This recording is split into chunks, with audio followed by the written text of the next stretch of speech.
현대인의 정신건강, 빼놓을 수 없는 화두가 되었습니다. 특별한 이유 없이 극심한 불안과 초조함을 호소하는 불안장애는 유독 한국인에게 많이 나타난다고 하는데요. 오늘 건강 365에서 준비했습니다. 예, 저 아무 일도 없는데 마음이 자꾸 불안해서 어쩔 줄 모르겠고요. 저 속도 울렁거려서 외출하는 것도 꺼려지거든요.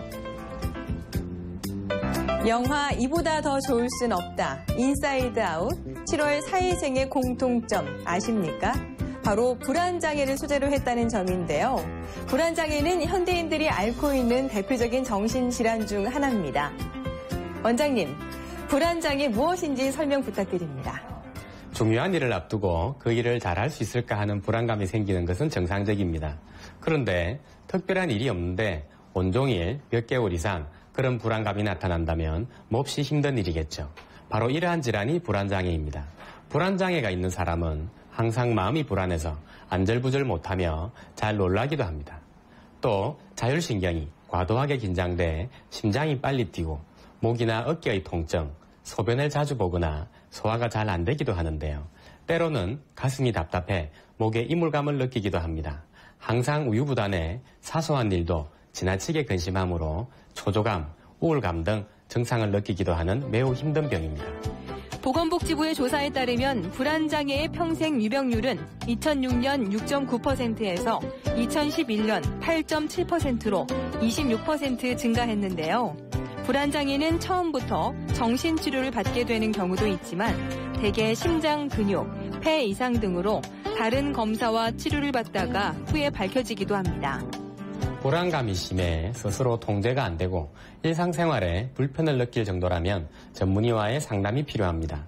불안할 필요가 없는데 왜 자꾸 불안하지? 하는 생각이 들면서 심장이 뛰거나 소화가 안 되는 육체적인 증상까지 같이 나타난다면 치료를 받는 게 좋은데요.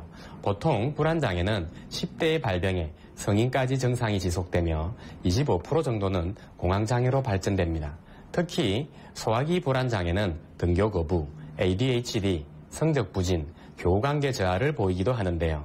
ADHD 환자 20에서 30%는 심리적 불안에서 비롯된 것으로 보이는데 이 경우에는 집중력 강화 치료보다는 심리 안정에 초점을 두어 치료하면 효과가 더욱 좋습니다.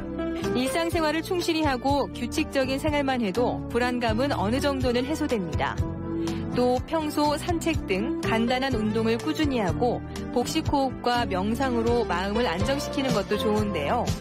하지만 증상에 호전이 없다면 한의학적 치료를 고려해야 합니다. 한방에서는 불안장애를 심장의 기운이 부족하거나 심장에 열이 많아 생기는 것으로 보고 한약이나 침구요법을 시행합니다. 한약의 경우 환자의 체질과 증상에 따라 백복령, 황연, 목통, 백자인 등 약재를 주로 사용하고 있는데요. 장기간 복용해도 약물 의존 현상이 나타나지 않아 안전합니다. 이 밖에 음양오행 이론에 기반을 둔 오지상승 상담요법과 바이오피드백 치료도 병행하고 있는데요. 바이오피드백 치료법의 경우 인체 기관에서 나오는 신호를 스스로 조절할 수 있도록 도와주어 치료 효과를 높여줍니다. 현대인을 괴롭히는 마음의 병은 불안장애 외에도 많습니다. 이런 마음의 병은 의지의 나약함으로 인식해 치료를 받기를 꺼리다가 나중에 상황이 악화돼서 치료받기 일쑤인데요. 몸이 아프면 병원을 찾듯 마음이 아파도 관련 병원을 찾는 것이 좋겠습니다. 건강 365였습니다. 국제 원자력 기구 IAEA의 고리 1호기 점검 결과가 오늘 발표됩니다. 중국이 부산과 교역이 가장 큰